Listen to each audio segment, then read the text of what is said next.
Gênesis capítulo 1.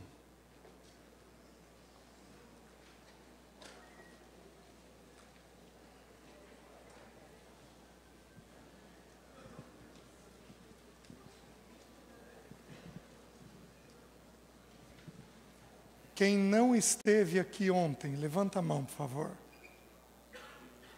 Certo.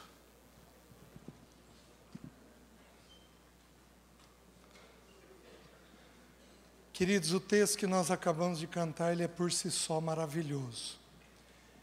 Ele segue uma ordem interessante que a gente precisa considerar na aplicação do que nós vamos ouvir. Ele diz que Jesus tem alguns nomes. O primeiro nome descrito no texto é Maravilhoso Conselheiro. Então ele nos chama à realidade de ouvirmos o que ele tem a nos dizer. Você tem uma situação familiar difícil? Você tem um problema no relacionamento conjugal?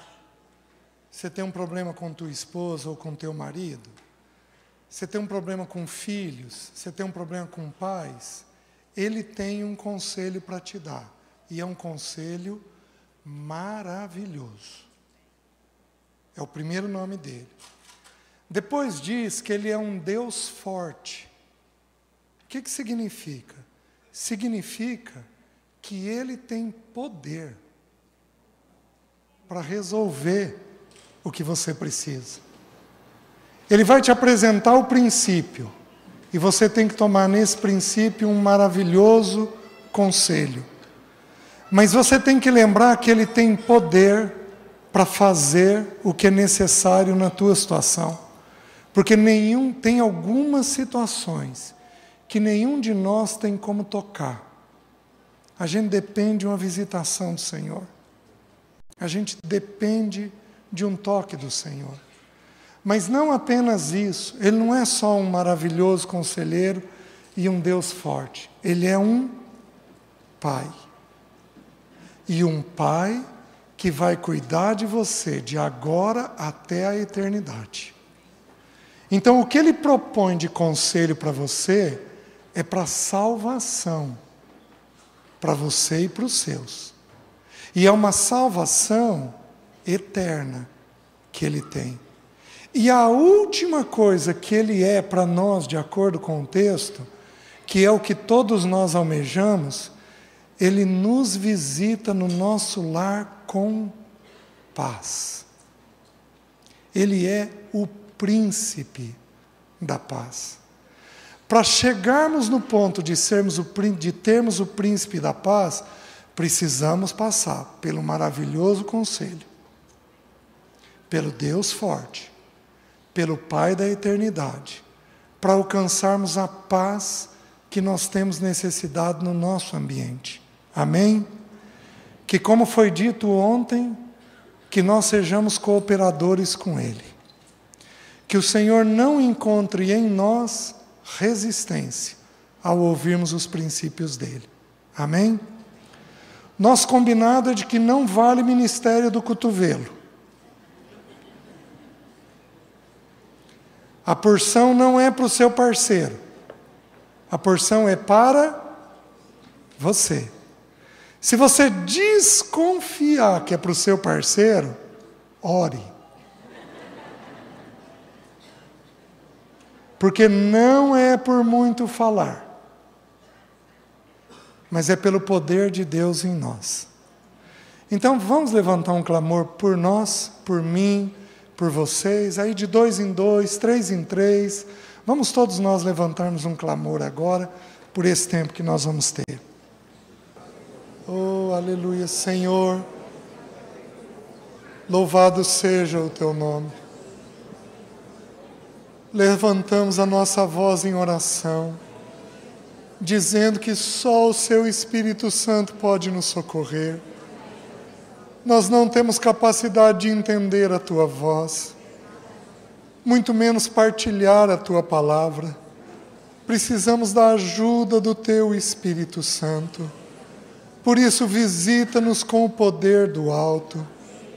Visita-nos com a graça do alto, com a misericórdia do alto, e socorre os corações tão confusos quanto são os nossos corações.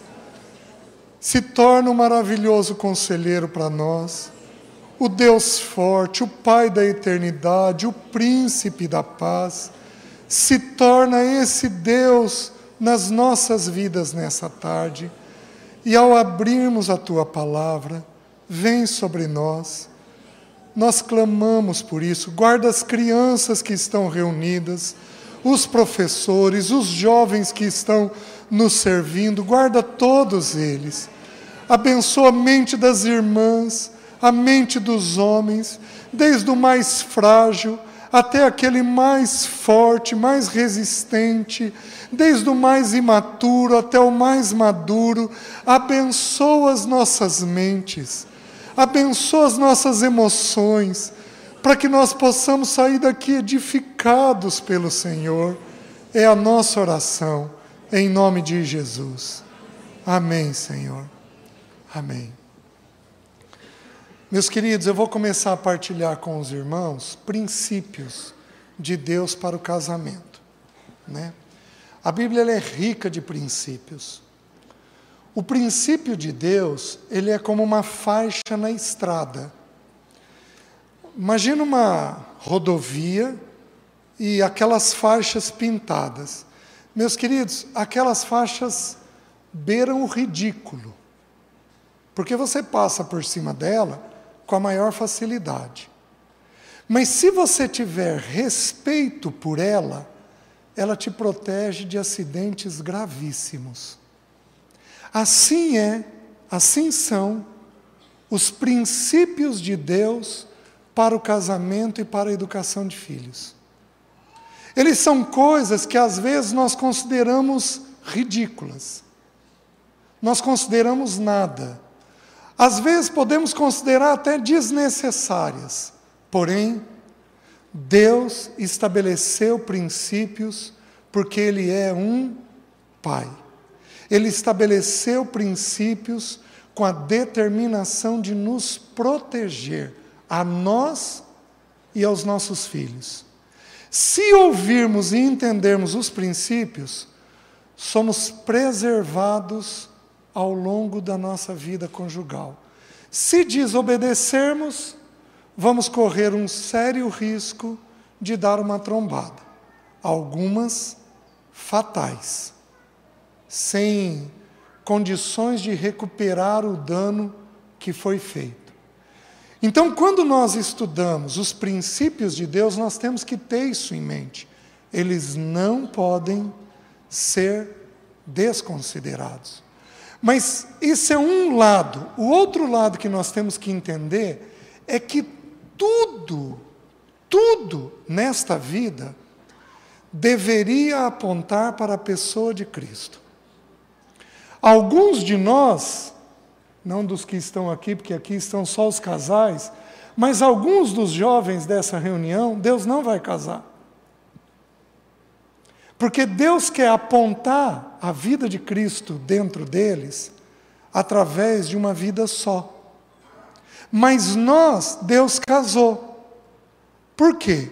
Porque aprove a Ele formar Cristo em nós através da realidade do casamento. Tudo nesta terra aponta a Cristo.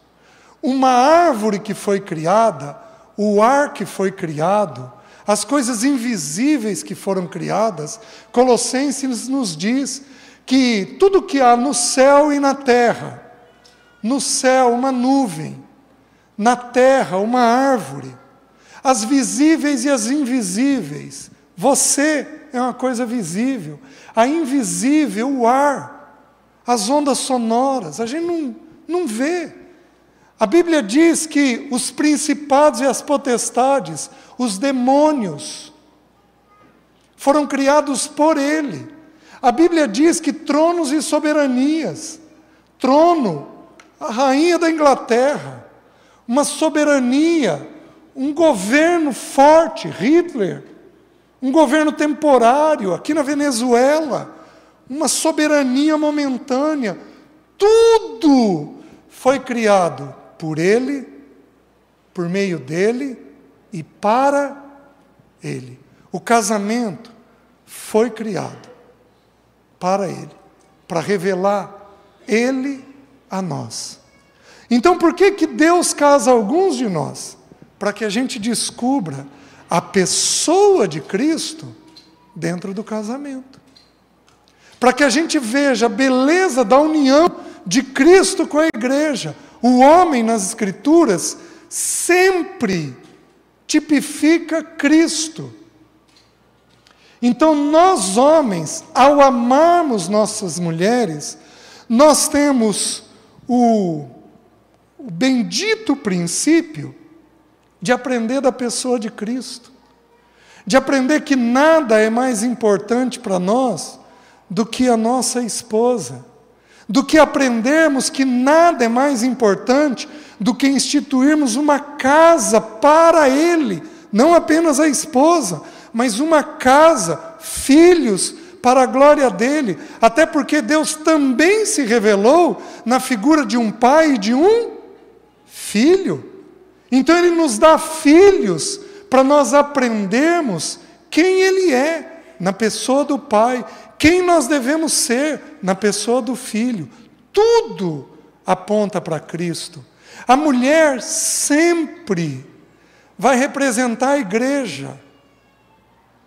E ela tipifica uma coisa simples e linda, que ela cuida de gente, que ela tem o noivo, o marido, como principal prazer dela, que ela tem nos filhos um prazer, porque nós somos filhos de um pai. Nós vamos ver nos textos, nós vamos gastar um tempo nessa primeira sessão, na segunda, falando um pouco sobre a mulher, porque Deus começa com a mulher. Então nós vamos seguir o princípio que Deus segue. A mulher tem o princípio de que nada é mais forte, é mais significativo dentro da alma dela do que cuidar dos seus, do que tocar os seus. O homem amando os seus num papel, a mulher amando os seus em outro papel, e todos nós pertencendo a uma única pessoa, ao nosso bendito Senhor Jesus. O princípio tem a finalidade de revelar isso dentro de nós. E eu quero iniciar novamente, porque o texto faz isso, mostrando algo pessoal nosso.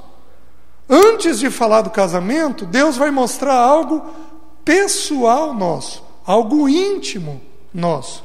Vejam o versículo 26, Gênesis 1, 26, até o versículo 31. O texto diz assim: Também disse Deus: façamos o homem à nossa imagem, conforme a nossa semelhança. Tenha ele domínio sobre os peixes do mar, sobre as aves do céu, sobre os animais domésticos, sobre toda a terra e sobre todos os répteis que rastejam pela terra. Criou Deus, pois, o homem à sua imagem, a imagem de Deus o criou, homem e mulher os criou. E Deus os abençoou e lhes disse: sede fecundos, multiplicai-vos, enchei a terra e sujeitai-a. Dominai sobre os peixes do mar, sobre as aves do céu e sobre todos os animais que rastejam pela terra. E disse Deus ainda: eis que vos tenho dado todas as ervas que dão semente e se acham na superfície de toda a terra, e de todas as árvores em que há fruto que dê semente, isso vos será para mantimento. E a todos os animais da terra, e a todas as aves dos céus, e a todos os répteis da terra, em que há fôlego de vida, toda a erva verde lhe será para mantimento. E assim se fez. Viu Deus tudo quanto fizera, e eis que era muito bom. Houve tarde e manhã, o sexto dia. Versículo 26 apenas nesse momento. Também disse Deus: façamos o homem, domine ele.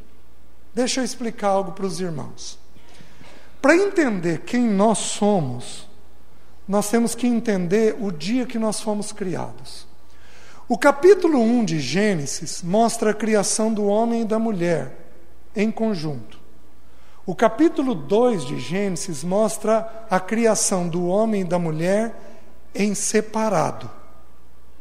Então, Gênesis 1, 26, Deus criou o homem e a mulher. E Ele criou dizendo assim: entenda a sua natureza. Guarde essa palavra, natureza. Por que um cachorro late? Por que o porco vai para a lama? Por que o cachorro não vai para a lama e o porco não late? Porque não é da natureza deles. Nós só podemos dar o que está na nossa natureza. Por que uma criança faz criancice? Porque é da natureza dela fazer criancice. Ela é criança, então ela vai fazer coisas próprias de criança. É assim que funciona. Nós só colocamos para fora o que está dentro da nossa natureza. Presta atenção como é que Deus nos criou. O texto diz que o ser humano, o homem e a mulher, são imagem e semelhança de Deus. Tá, imagem e semelhança de que jeito? Alguns estudiosos dizem que nós somos a imagem e a semelhança no aspecto moral. Porque nenhuma outra criatura tem o nível de consciência que o ser humano tem. E isso é uma verdade.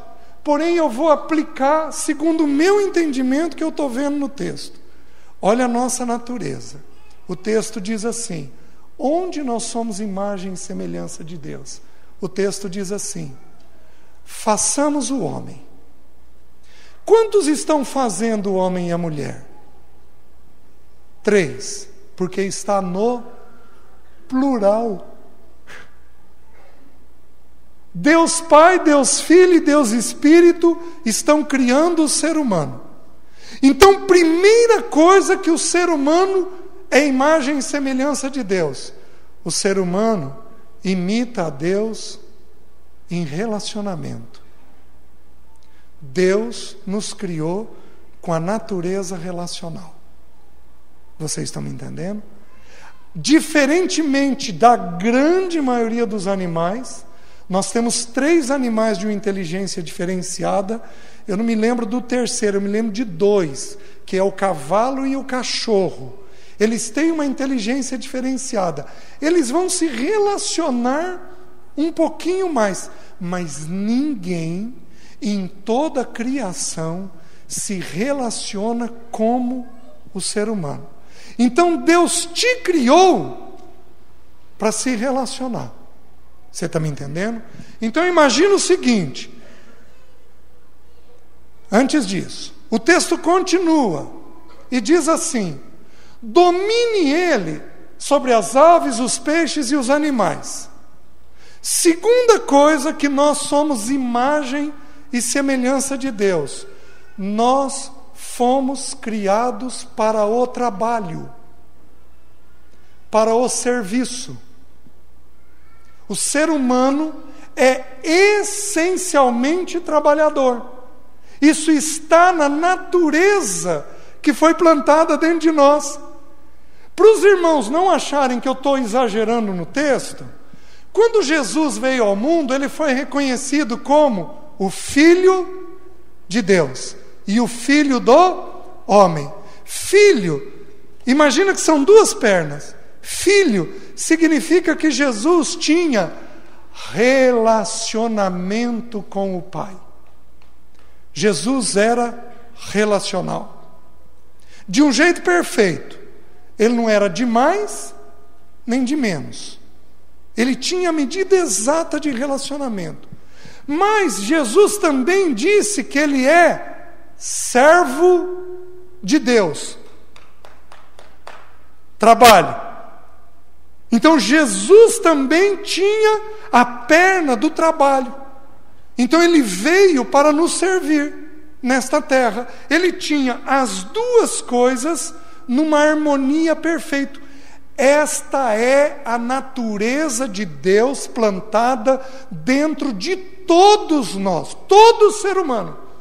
Ele é relacional e ele é para serviço. Ele é relacional e ele é para serviço. Para os irmãos não acharem que eu ainda estou exagerando, eu vou um pouquinho mais. Para os irmãos terem uma confirmação disso nas Escrituras. Você se converte. Você passa por um novo nascimento. Imediatamente, no momento que você se converte, você se torna filho de Deus. Mas a todos quantos o receberam, deu-lhes o poder de serem feitos filhos de Deus, a saber, aos que creem no seu nome. Você se torna um ser relacional com Deus. Mas no momento da conversão, o Espírito Santo vem sobre você, te batiza com a presença dele e te concede pelo menos um dom. Pelo menos um dom, para que você sirva a Deus. Os irmãos estão entendendo?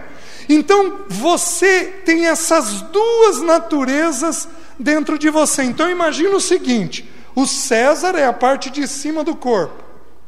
E o César tem duas pernas, em cima das quais o César é edificado. A identidade do César é construída. O César é construído em cima de relacionamento e o César é construído em cima de trabalho.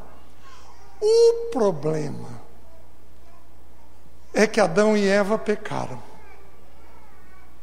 E essas duas pernas foram desarranjadas dentro de nós. Então, o que aconteceu conosco? O que aconteceu? A ordem do texto, o que veio primeiro? Relacionamento ou trabalho? Qual é a primeira descrição? O que vem depois? Trabalho tem que existir para pessoas. O trabalho pelo trabalho, ele é vazio.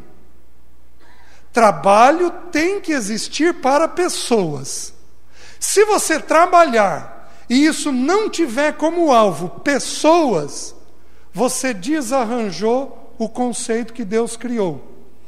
Então tem, por exemplo, alguns homens aqui que trabalham demais. E isso é uma quebra de um princípio. Porque a pena do trabalho nos foi dado visando o façamos, visando as pessoas. Vocês estão me entendendo? Assim como tem irmãs que trabalham demais. Então, qual seria o caminhar normal de um ser humano? Pessoas, trabalho. Pessoas, trabalho. Uma coisa visando a outra, e aí nós vamos crescendo um crescimento normal na vida da gente. O que eu, César, fiz? O trabalho veio na frente da pessoa. Então o meu crescimento por anos foi assim. Foi um crescimento muito mais lento do que deveria ter sido. Perdi momentos com os meus filhos, perdi tempo com minha esposa, não consegui crescer o que eu deveria crescer. Por quê?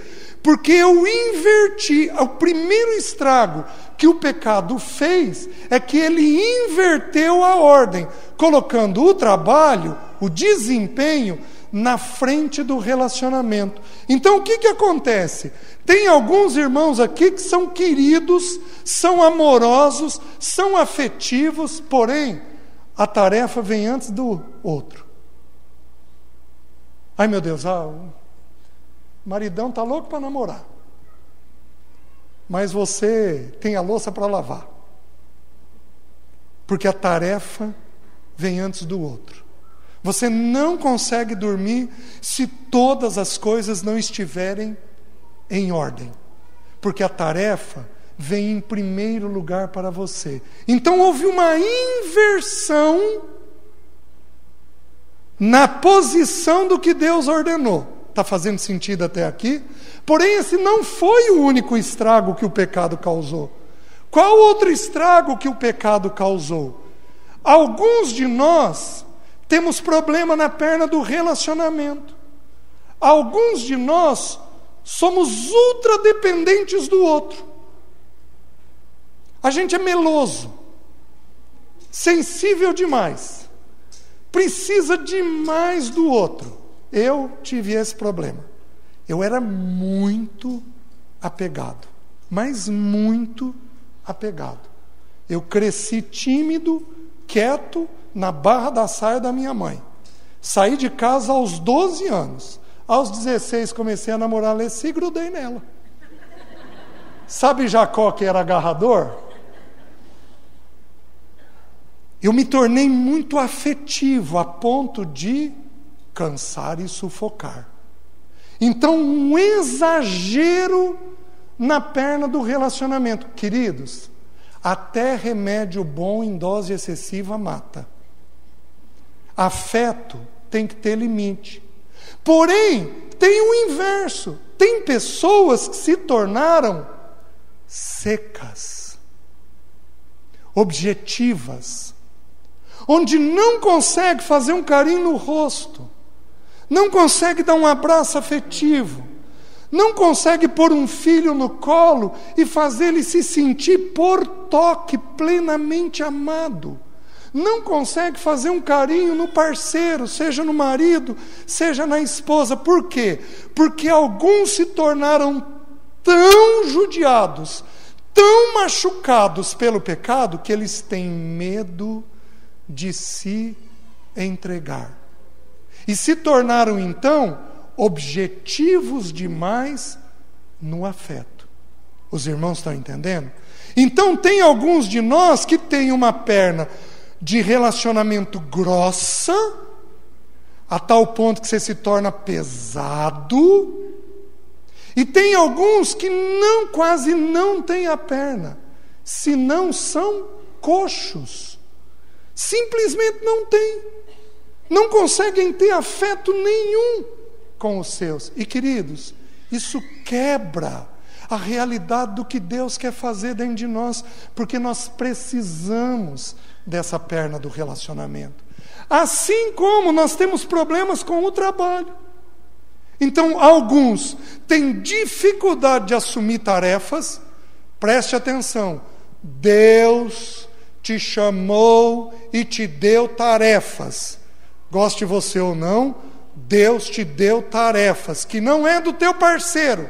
Nós vamos ver nos textos, que são tuas tarefas, que não podem ser rifadas para o parceiro, porque Deus definiu com clareza, mas com o sol do meio-dia, Deus definiu o que é papel de homem, o que é papel de mulher.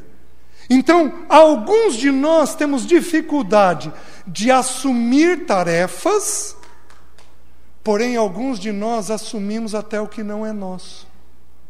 E a semelhança do afeto, nos tornamos pesados, ou nos tornamos sem aquela perna. Então, se você não equilibrar essas duas pernas, onde o trabalho visa a pessoa, e onde as duas pernas têm que ter um relativo equilíbrio, se você não fizer isso, você causa um problema na tua vida conjugal. Está fazendo sentido? Porque essa natureza divina tem que ser resgatada dentro de nós. Façamos o homem. Domine ele. Essas duas facetas têm que estar sobre nós. Existe uma coisa que é chamado de equilíbrio homeostático. O nosso corpo e a nossa emoção tendem a fazer isso. Por exemplo, se eu ficar cego, o meu cérebro vai apurar a minha audição. Ele faz um equilíbrio dentro de mim. Ele vai procurar equilibrar a deficiência da minha visão. Num casamento, quando um parceiro tem problema nessas duas pernas, a tendência do outro é querer equilibrar. E aí ele pode desequilibrar a si e, além de já ter o outro desequilibrado. Então a gente tem que entender que nós vamos fazer bem feito o nosso papel. O papel do outro é com o outro. Então nós vamos entender qual é o papel afetivo do homem, qual é o papel de trabalho do homem, qual é o papel de trabalho da mulher, qual é o papel de afeto da mulher. Nós vamos entender o que é papel de cada um e nós vamos nos concentrar no nosso papel. Porque se você tentar ajeitar o outro, compensar o outro, você pode se desequilibrar. Está fazendo sentido? Onde que nós podemos compensar um pouquinho o outro? Numa doença rápida, numa situação delicada que houve, especialmente envolvendo doença, uma limitação, um problema, seja uma doença de ordem afetiva, seja uma doença de ordem física, eu compenso um pouquinho o outro, mas eu saio logo daquilo para poder manter a minha integridade. Se eu não vou fazer isso, mas se eu fosse seguir com vocês e estivesse falando sobre filho, eu ia pedir para vocês me apresentarem qualquer doença relacionada à criança, que eu vou descobrir no pai ou na mãe um desses dois problemas. Eu vou descobrir ou no pai ou na mãe problema com afeto ou problema com trabalho. Estas duas pernas desequilibradas desequilibram a sua vida, do seu parceiro e, em especial, dos seus filhos. Então a gente tem que buscar esse equilíbrio. Até aqui está tudo certo? Podemos continuar? Então isso está na natureza de cada um de nós. Me dá uma nota para o seu afeto. 0 é nada, C é seco. Oi, querido, bom dia. Você é seco. 10, você é meloso.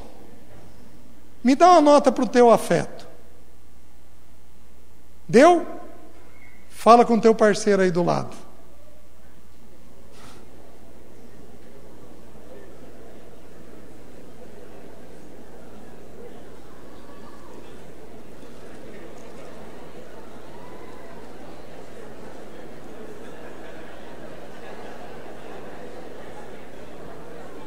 Vamos lá. Volta aqui. Me dá uma nota para o teu trabalho. 0 é preguiçoso. 10 é ultra trabalhador. Me dá uma nota para o teu trabalho. Compartilha aí com quem está perto de você. Com o teu parceiro.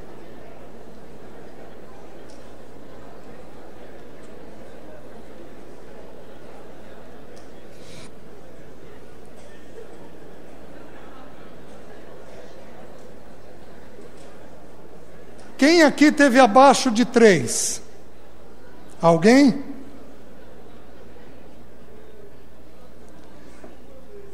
Quem aqui no afeto deu abaixo de 3? Poucos irmãos. Quem aqui no afeto deu acima de 8? Certo? Quem aqui no trabalho deu abaixo de 3? Quem aqui no trabalho deu acima de 8? O resto eu estou concluindo que é tudo equilibrado.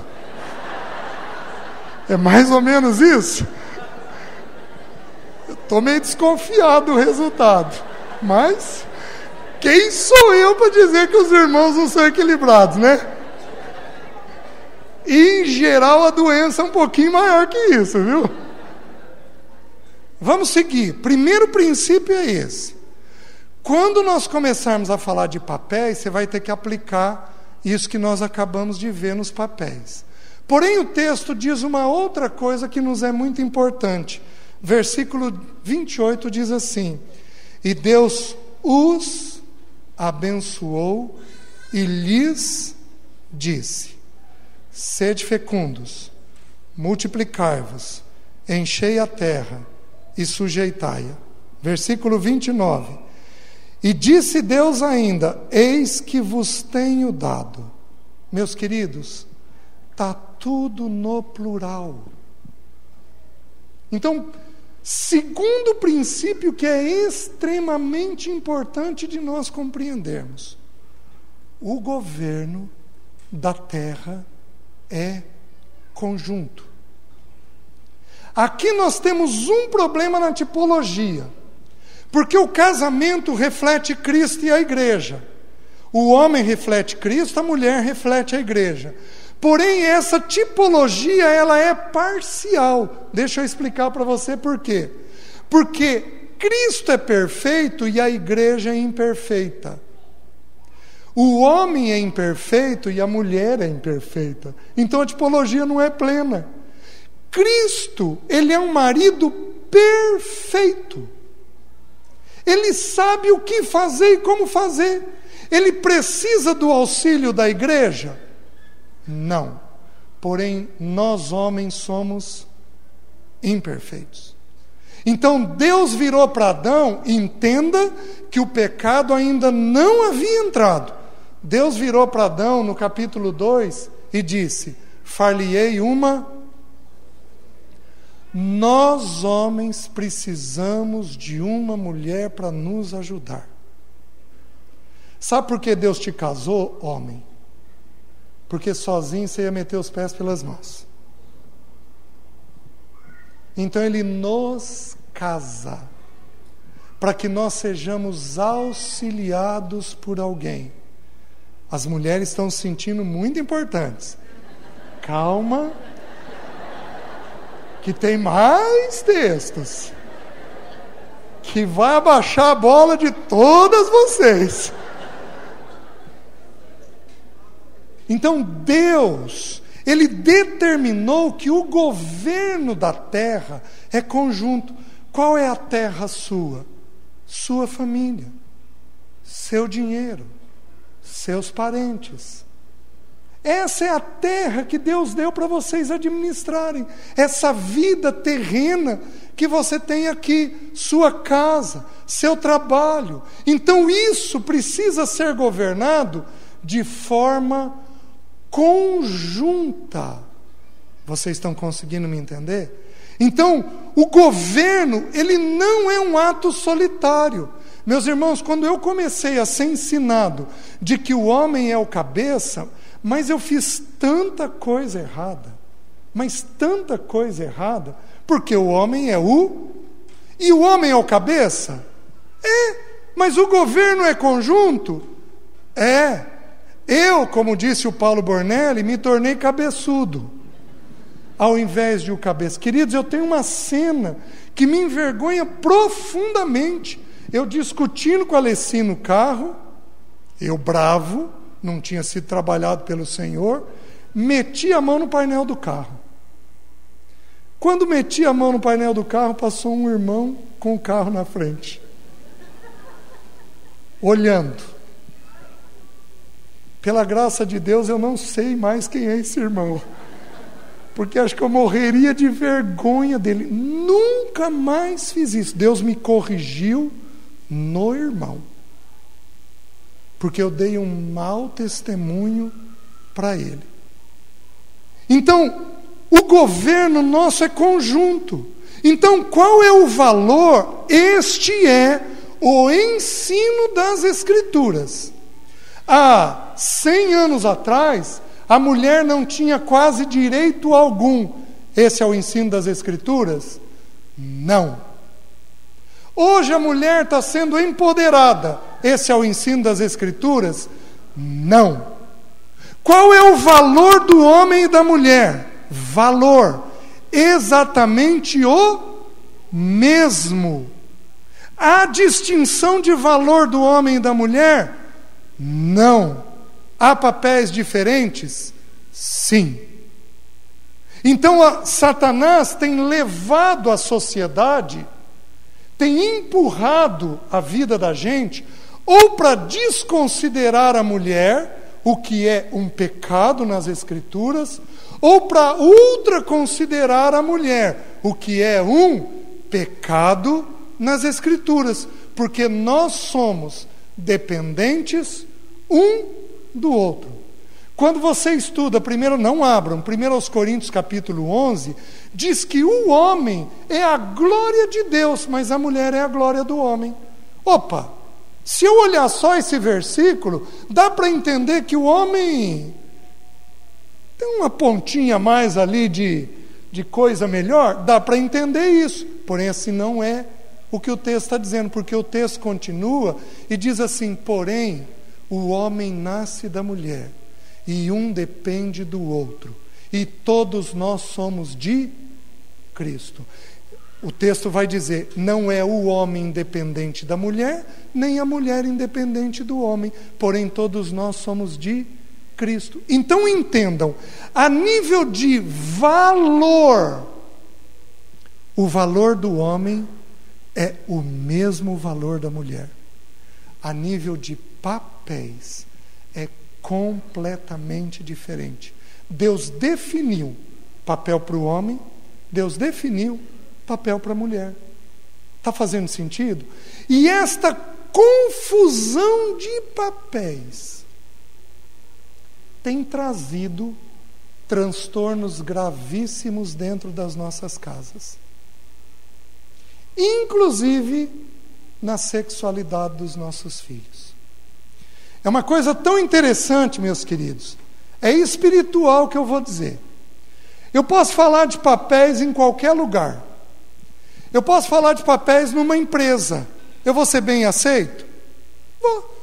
Tem papel do presidente, tem papel dos diretores, tem papel dos gerentes de área, tem papel dos trabalhadores, tudo é descrito como as funções, os manuais descritivos de cada função, de cada trabalhador. Tudo é claro, ninguém me rejeita, ninguém rejeita a gente. Eu posso falar de papéis no exército. Tem papel do general, do capitão, do major, do soldado, do cabo, do raso. Tem papel de todo mundo. E tudo isso é bem aceito. Se eu falar que tem papéis no esporte, eu sou bem aceito. Porque as medidas de um homem são diferentes das medidas de uma mulher. Nós temos agora, recentemente, uma mulher que sofreu uma esportista que sofreu uma oposição porque o organismo dela produz um pouco mais de química masculina. E ela foi impedida agora de competir. E ela está questionando porque é o organismo dela, ela é mulher. Então, se eu falar de papéis no esporte, eu sou bem aceito. Mas, meus queridos, se eu falar de papéis no casamento, parece que o inferno se levanta contra. É uma coisa espiritual e impressionante. Sabe por quê? Porque no papel do homem nós retratamos Cristo. No papel da mulher, vocês retratam a igreja. E Satanás não quer o testemunho de Cristo e da igreja nessa terra. Ele não quer o testemunho de Cristo e da igreja nessa terra. Está fazendo sentido o que eu estou dizendo? Porém, como eu vou começar a mostrar agora para vocês, se tem uma coisa que a Bíblia vai descrever, são papéis. De cada um de nós. E cada um de nós tem que se ver com esses papéis. A gente continua no texto, a primeira vez que aparece um papel descrito é 2,18, lá em Gênesis 2,18. O que diz lá? Disse mais o Senhor Deus: não é bom que o homem esteja só. Far-lhe-ei uma auxiliadora que lhe seja idônea. Então aqui Deus está dizendo o seguinte, que neste governo conjunto, a mulher vai fazer o papel de uma auxiliadora. Qual é o valor do homem e da mulher? O mesmo. Mas os papéis são diferentes. Se a mulher auxilia, eu entendo que alguém tem que decidir. Quem é esse alguém? O homem. O homem vai tomar decisões e a mulher vai auxiliar. Então é uma questão de completação. Nós somos completos um no outro. E aqui eu preciso parar e falar algo que vocês já devem ter ouvido aí nos estudos que eu já dei em outros lugares, mas eu preciso partilhar isso com vocês. Deus não cria nada à toa. Deus cria com precisão o que Ele cria. Ele cria com exatidão. Deus é um criador que cria com propósito, com vocação, com finalidade. Imagina o seguinte, digamos que eu e um irmão, nós somos chamados para construir um caminhão. E uma empresa nos contrata, a gente quer que vocês façam, nós somos engenheiros, e eles querem que a gente faça um caminhão. Tá bom. Qual a primeira pergunta que nós vamos fazer para poder criar esse caminhão? Para que é o caminhão? A finalidade. É para dentro da cidade ou é para fora da cidade? É para carga pesada ou é para carga leve? Ele vai ter que fazer manobra ou não? Se for para carga pesada, eu tenho que fazer uma estrutura maior. Eu tenho que fazer um pneu maior. Então, a finalidade define a estrutura. Está fazendo sentido? O motivo daquele caminhão vai definir a estrutura que eu vou dar para o caminhão. Preste atenção. Deus definiu o primeiro papel do homem e da mulher. O homem decide, a mulher auxilia. Só que a finalidade define a estrutura. Há uns 7, 8 anos atrás, eu li um artigo que eu me lembre, o artigo era recente ainda, sobre esse assunto. A ciência da oftalmologia tinha descoberto o seguinte, que homem enxerga estreito e longe. Eu não vou falar que a gente tem um tampão do lado, porque eu acho que é muito pesado para nós. Porque não é um tampão do lado. A gente não tem nem o tampão. A gente enxerga estreito e longe. Os olhos são a janela do corpo. É pelos olhos que a gente enxerga a vida. Por que Deus criou o homem enxergando lá na frente? Porque nós governamos. Quem governa tem que saber onde está indo. Quem governa tem que ter o norte constantemente colocado dentro dos seus olhos. Por isso nós enxergamos lá na frente. Já contei outra vez isso, vocês já devem ter ouvido. Eu tenho uma experiência que me envergonha, e eu conto ela com tristeza. Eu dirigia o carro e a gente estava dentro da cidade. Se eu enxergo assim, e lá na frente, eu vi as vagas de estacionamento? Não. A Leci virava e falava, César, tem uma vaga aqui. O sujeito, bem trabalhado, você quer mandar? Quem aqui já fez isso? Levanta a mão.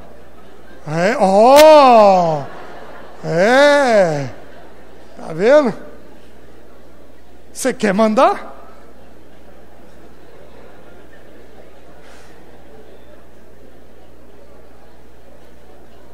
Quando o povo ri muito, é porque a verdade está cabendo.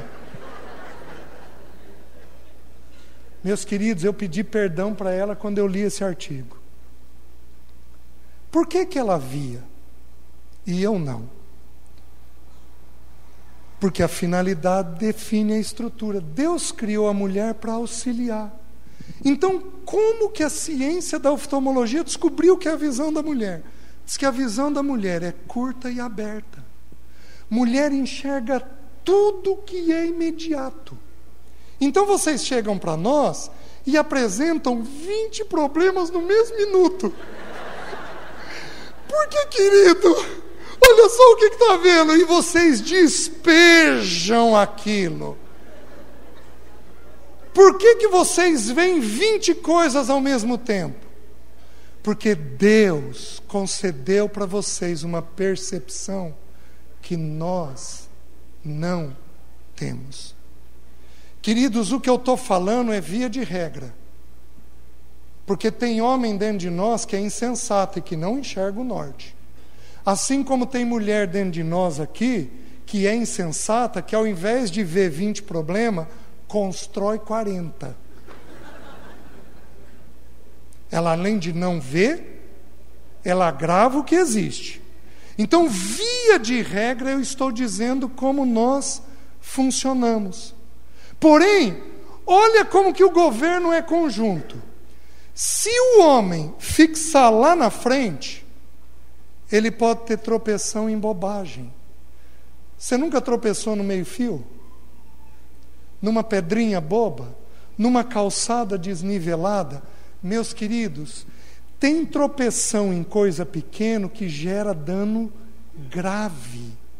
Então, nós homens, se não soubermos ouvir vocês, as nossas mulheres, nós corremos risco de não ter percepção do que está ocorrendo imediatamente. Porém, vocês, mulheres, são dependentes de nós.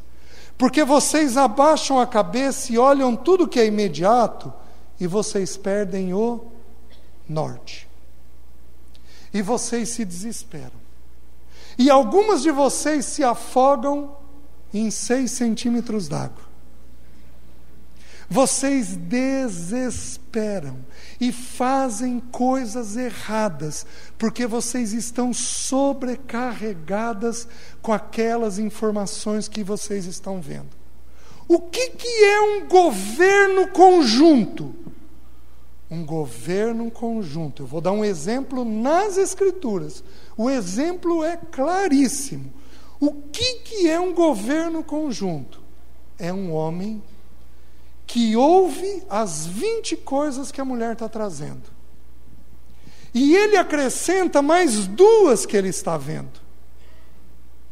E depois deles conversarem 1, 2 horas, os dois definem que 4 daquelas coisas são importantes. E que aquelas 4 a gente tem que se posicionar e tem que intervir. E o casal se posiciona naquelas 4, e todas aquelas outras que a mulher estava vendo, simplesmente ficam aliviadas dentro dela. Porque naquele momento, são necessários apenas aquelas 4. Vocês estão conseguindo entender? Este é o governo ideal da parte de Deus. Agora, eu vou fazer um parênteses, vou mostrar algo em Gênesis, e já vou voltar a Gênesis capítulo 3, para ver a questão dos papéis. Abram em Gênesis capítulo 16. Ora, Sarai, mulher de Abrão, não lhe dava filhos. Tendo, porém, uma serva egípcia por nome Agar, disse Sarai a Abrão: eis que o Senhor me tem impedido de dar à luz filhos. Toma, pois, a minha serva, e assim me edificarei com filhos por meio dela. E Abrão anuiu ao conselho de Sarai. Então Sarai, mulher de Abrão, tomou a Agar, egípcia, sua serva, e deu-a por mulher a Abrão, seu marido, depois de ter ele habitado por 10 anos na terra de Canaã. Ele a possuiu e ela concebeu. Vendo ela que havia concebido, foi sua senhora por ela desprezada. Aqui mostra em geral como é o governo da gente. Um governo fora de Deus. Sarai significa no hebraico contenciosa, briguenta, barraqueira. Mulher, deixa eu te fazer perguntas. Quais as características de uma mulher que contende? Ela é insistente? Você é? ela é resistente. Você é. Ela é argumentadora. Você é. Ela vai elevar o tom de voz. Ela vai brigar, vai gritar. Pecados que a Bíblia define lá no livro de Efésios. Você faz isso? Não levanta a mão. Mas se você faz, você é Sarai. E alguns de nós vamos fazer o quê? Vamos cansar tanto disso, que a gente vira e diz, tá bom, tá bom, tá bom. Você acaba por esgotamento, anuindo, se unindo ao conselho da sua mulher.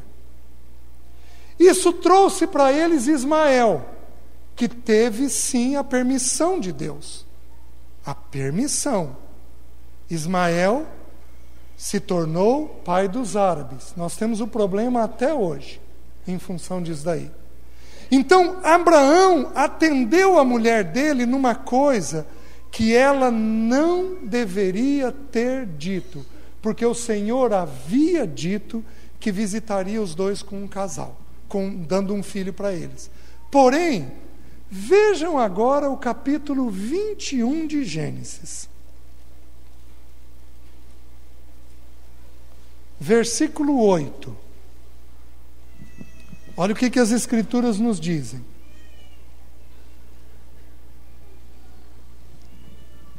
Isaac cresceu e foi desmamado. Nesse dia em que o menino foi desmamado, deu a Abrão um grande banquete. Vendo Sara que o filho de Agar, a egípcia, o qual dera à luz a Abraão, caçoava de Isaac, disse a Abraão: rejeita essa escrava e seu filho, porque o filho dessa escrava não será herdeiro com Isaac, meu filho. Pareceu isso muito penoso aos olhos de Abraão por causa de seu filho. Disse, porém, Deus a Abraão: não te pareça isso mal por causa do moço e por causa da sua serva. Atende a Sara em tudo quanto ela te disser, porque por Isaque será chamada a sua descendência. Meus queridos, olha agora o que houve. Os dois, entre o capítulo 16 e 21, foram visitados por Deus. E Deus mudou o nome deles. Nome significa o quê? O caráter. Mudou o nome de Sarai para Sara. Sara, no hebraico, significa o quê? Princesa. Qual é a característica de uma princesa? Se você pegar uma princesa, ela está, aqui está o príncipe, ela está um passo atrás. Porque ela tem um valor menor? Não. Porque ela auxilia. Ela fala ao pé da orelha dele. Mas ela fala, porque ela tem que falar. Você não ouve o grito dela, você não ouve a braveza dela, você não ouve a insistência dela, você não vê a resistência dela, você não vê o argumento dela.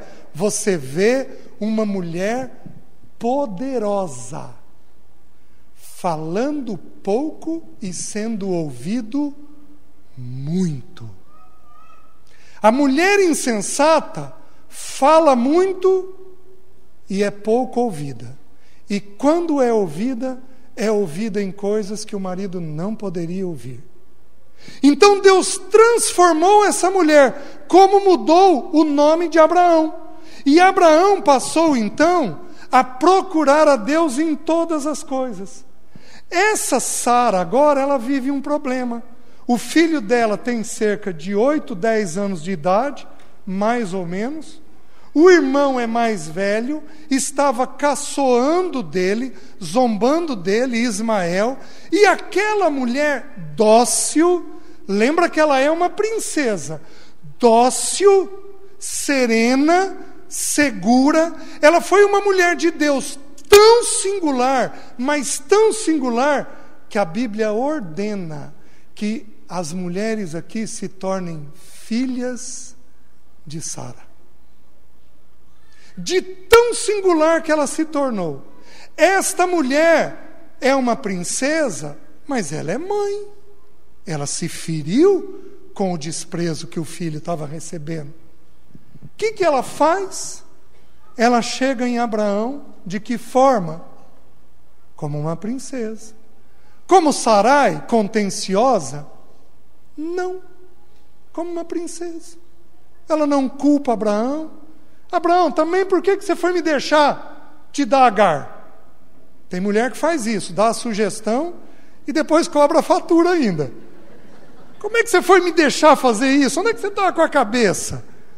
Meus queridos, ela não culpa, ela apenas diz para ele: Abraão, despede essa criança, porque ele não pode ser herdeiro da mesma aliança que o nosso filho vai ser. E o que houve com Abraão? Olha o que é um governo conjunto. Ele procura Deus. E Deus lhe diz o quê? Faze conforme tudo quanto te disser Sara. Naquele momento, quem tinha a voz de Deus no casamento? Sara, a mulher.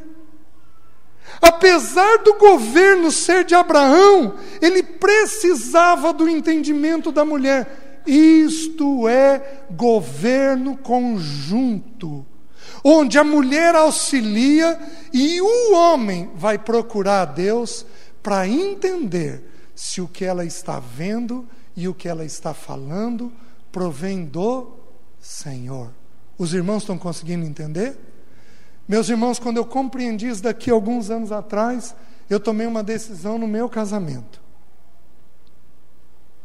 Não importa o que eu vejo, não importa o que a Alessi vê. Importa o que Deus está vendo através de nós. Se a vontade de Deus vier pela boca dela, louvado seja o nome do Senhor. Se a vontade de Deus vier pela minha boca, louvado seja o nome do Senhor. Só que nós dois estamos aprendendo que nós temos que ter uma determinação. Qual que é? Deus, qual é tua vontade? Porque tem momentos em que quem está vendo o que é necessário ser feito é a mulher. Porém, irmãs, por favor, não encham o balão de gás. Vocês não são Deus. Não interpretem agora que tudo que vocês falarem é para ser ouvido. Porque no capítulo 3, Deus vira para Adão e disse assim: Adão, visto que ouviste a voz de tua mulher, maldita é a terra. Vocês podem trazer sugestões que vão trazer maldição para toda a terra familiar. Traz maldição para o relacionamento conjugal, traz maldição para a vida dos filhos. Vocês podem trazer situações, sugestões, aliás, que não vão ser segundo o Senhor. O papel de vocês é colocar o que vocês estão vendo depois de procurarem o Senhor. O nosso papel é discernirmos em Deus se o que vocês estão trazendo provém ou não do Senhor. Os irmãos estão entendendo o que é um governo conjunto? Quando fazemos isso, temos salvação dentro de casa.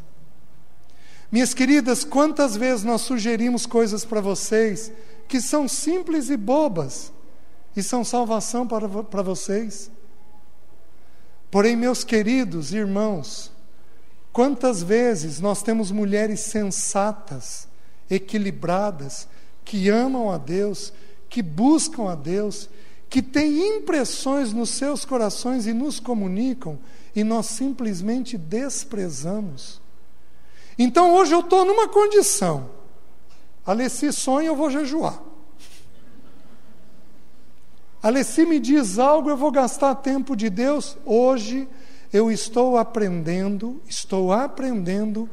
a considerar tudo que é trazido. Porém, eu também reconheço que eu tenho uma mulher que não traz tudo o que ela pensa.